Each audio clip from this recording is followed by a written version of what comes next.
Hi, this is Brian Wormers recording a lecture on the care of the patient with chronic brain disorders for medical surgical nursing at the University of Sioux Falls.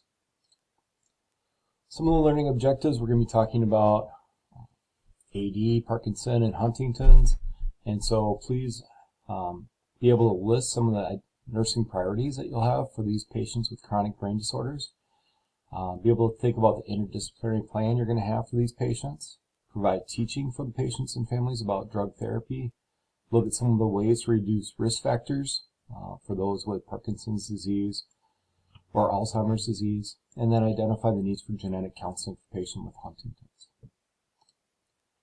So Huntington's assessment, so this is a hereditary disorder that's autosomal dominant, which is a key factor of this one. And know that it's got cellular deterioration and loss in the neurons, and that's what causes the signs and symptoms that we're going to discuss. So it's a movement disorder, causes motor, cognitive, and then psychiatric symptoms, usually peaks for incidents of 30 to 50 years of age and can then worsen after a couple of decades. Patients then will die from pneumonia, heart failure, or other complications related to immobility and muscle weakness. Men and women are affected equally by this. Some of the main symptoms are progressive mental status changes leading to dementia and choreiform movements, meaning that they just move without realizing that their extremities are moving. They have brisk, jerky, purposeless movements, and they might have imbalance of balance, they might have some hesitation, explosive speech, dysphagia, incontinence, decreased attention, poor judgment, memory loss, and personality changes. Unfortunately, there's no cure for this. Since this is autosomal dominant, genetic counseling is highly suggested for this. That way people can understand it a little bit more and understand what their family might face in the future. Medication treatments, we can sometimes control some of the chorea a little bit, and maybe some of the psychotropic meds will help with agitation and delusions, but often a lot of this is symptomatic management. So, interdisciplinary things that will go along this with is, of course, PT, OT, speech, dietitian, nurses and nurse aides, case managers, and providers will all work together trying to increase the quality of life for this patient. All right, Parkinson's disease. This is a debilitating disease affecting motor activity and balance between dopamine and your anticholinergics in the basal ganglia. And so how's it going to present? Tremors, rigidity, bradykinesia. The exact cause of this, unfortunately, is not known. There is an environmental and genetic factor suspected, but we don't know for sure. What happens is there is a loss of dopamine within those brain cells, and that causes these signs and symptoms. Males are at greater risk than females. And so what some of the patients might say is that over time their progressing of these symptoms is worsening. They've got some resting tremors, usually in upper extremities, some muscle rigidity, bradykinesia, so some slow movements, and maybe even some akinesia where they're not moving when they think that they are or they want to. So with this one, Parkinson's disease kind of reminds me of pushing the snowblower in the middle of winter. I've heard somebody mention this one, and I thought it was a very unique analogy of this one.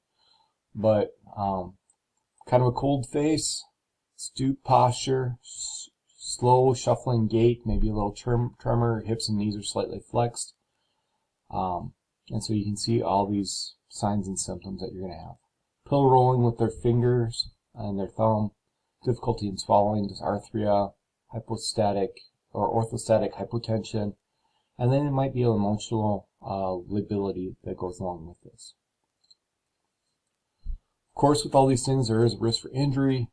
Immobility has got its own risk factors with it, and then of course some emotional disturbances could go along with this as well. So what do we do for this? Of course, we're going to administer meds as ordered and really try to help them out with this as much as possible and their family members with this. Some of the meds that we can give would be dopamine agonists. Realize that, you can get some adverse side effects with this, with hallucinations and sleepiness. We can give some levodopa, carbidopa, like Synmet. And so that's hoping to increase motor function but unfortunately long-term can cause some dyskinesia. We can give COMT inhibitors, which works on dopamine, trying to pair that with this, and MAOIs, but they might have some symptoms as well. Other medications, dopamine receptor antagonists, so trying to block that from reuptaking. Others, so for side effects, and then often realize that drug tolerance can develop, and so we've got to change up the medication, switch them, and then do issues. Maybe drug holidays or changes in frequencies can be beneficial for these patients. So other interventions, we do want to keep them moving and going and stretching, like yoga and Tai Chi is great for them. So we can work with speech therapy, physical therapy, OT, all those above. Be careful with their position changes and movements. Encourage them to be independent on their ADLs as much as possible, but realize we want to support them and make that feasible as well. Monitor their bowel and urinary habits. Realize that some of the meds can have constipation effects or other impacts on their voiding and stooling. Assess for depression, anxiety, that often go along with this because of the disease process. And then emphasize the strengths. Like I said, just try to help them out as much as possible, and then give their family breaks as needed. Surgical management can be utilized. It's probably not our front line with this one, but we can do different procedures, taking out the thalamus and different things like that, or doing deep brain stimulation, which has really come a long ways in the last couple of years. So we'll kind of see what Elon Musk and all of his science is doing with this one. It'd be great if it'd be that easy, but we'll see where this goes. Patient teaching, so medications, as we talked about before, watching for side effects of those medications, talking about that disease course and what to expect for them and their families, coping strategies for dealing with this, exercise to increase independence and build that strength as much as possible, and then tie into that respite care that we've talked about before. All right, and then we're going to move on to Alzheimer's disease. This is a chronic progressive degenerative disease, and unfortunately it's 60% of all dementias. Causes a loss of memory, judgment, and visuospatial perception. Within this, the neurofibrillary, I cannot say that word, sorry. But these tangles become rich with amyloid plaques, and then that impacts the neurotransmission. So the exact cause is not known. Being female and having a family history are huge risk factors for this. And unfortunately, that's not something you can change. So what will you see? So cognitive impairment, you're going to see that you want to kind of track the onset, duration, progression, and course of these symptoms as it generally will worsen. You're going to see changes in memories, increasing forgetfulness, and decreasing ability to care for themselves independently. Any history of head trauma or exposure to metal or toxic waste will be an additional risk factor of this, as well as family history that we've mentioned before, or Down syndrome. So stages, you got early ones, so they're still independent, but they deny problems generally speaking, but they're going to forget names, have some short-term memory loss, and mild cognitive impairment. Middle is more involved with this one.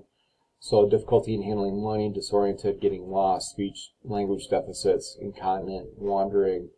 And then late stages, so need a total assist. Severe difficulty with motor and verbal skills, and neurodeficits. So how do we assess some of this stuff? So the mini mental health state exam is one way we can do this, so we can track their progress on this and what they are able to do.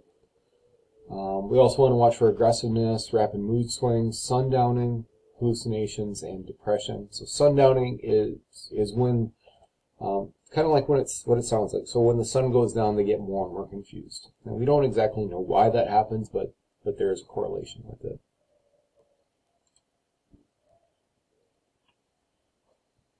So objective type of things that we're looking for. So psychosocial assessment. So what's their reaction to change in routine? If they are relocated into a care facility, then that can be very traumatic for them because they might not have that short-term memory of realizing that they've gone, and so they might frequently think that they were on the farm, and all of a sudden they've flashed into this new environment. Unfortunately, there's no great diagnostic testing for this one. They can do it after death, but that doesn't usually help us when people are alive, when we're trying to keep them alive. Genetic testing can be helpful with this one to see what family rates are in those kind of situations. And of course, we're ruling things out to try and see if there's any other cause for this dementia. CT, PET scan, and MRI are commonly done to try and track some of this. But unfortunately, a lot of this is ruling out other disease processes to rule in Alzheimer's. So planning and implementation. So some of our priorities would be risk for injuries and trying to keep them safe. As you can figure out with confusion and some physical complications of this, that chronic confusion can be very stressful on the patient and on the staff. And of course, caregiver role strain is a huge component to this, and trying to support them as much as possible and give them breaks as needed. Interventions we can do, so managing that confusion. So this gets tough, and what do we do with this? Trying to keep those patients safe, maintain their quality of life, but realize that confusion would be very difficult for everybody. So can give some non-pharmacological interventions. So we're going to structure the environments as much as possible, have a consistent environment, daily routines that does help. Manage any other chronic medical problems that might be causing this. And then, of course, cognitive stimulation, so memory training, letting them do puzzles or look at different pictures of faces and, grounding them and reiterating who some of these people are can help them. So that's that labeling pictures to try and counteract prosopagnosia, so I cannot say that word. But it's not recognizing who it is in the picture or who it is in real life too. Reminiscent therapy. Some long-term care facilities have actually done this to an nth degree of developing their facilities like it would be 1950s or something like that, which I thought was kind of a creative aspect of this. Try to minimize environmental noise, have adequate lighting to help with any tripping. Initially, when people are disoriented, we're going to try and reorient them. We'll validate them later on and then redirect as needed. We do want to encourage self-care as long as possible with the help of PT, OT, and everybody on the interdisciplinary team. And then regular toileting because they may or may not forget that they have to go. Managing confusion, so we can give some medications for this, so cholinesterase inhibitors, neuromuscular antagonists, antidepressants, psychotropic drugs are all used to support this as much as possible. We do try to prevent injuries by keeping them free from physical harm and so they don't injure anybody else. That as they get confused and as they forget who people are, that can be a real major concern. We do want to have ID identification on them, especially if they are prone to wandering. We probably do want to have like door alarms and different situations to protect them from wandering as well.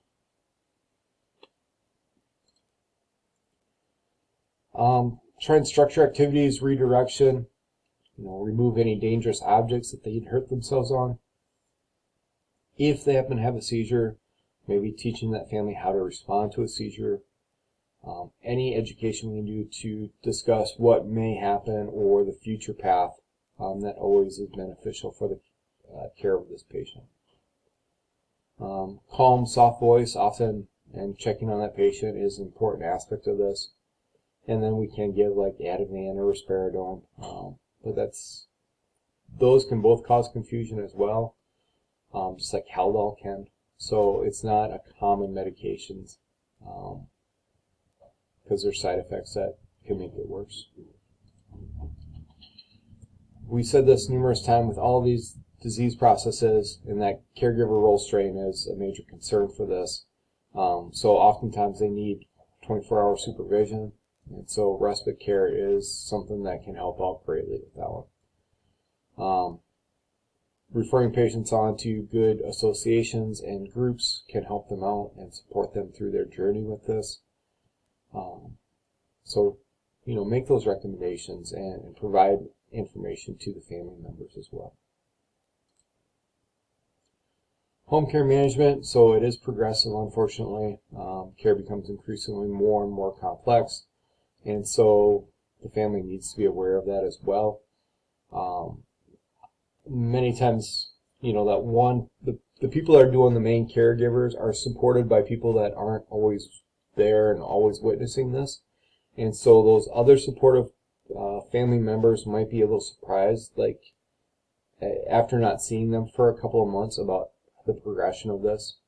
And so I think it's important for all family members to be aware of that, because sometimes the caregivers are under more stress than what the other family members realize that they are. So consider help in the home with supportive services or adult daycare, and I hate that term, but realize that can help out and give some respite for those care providers.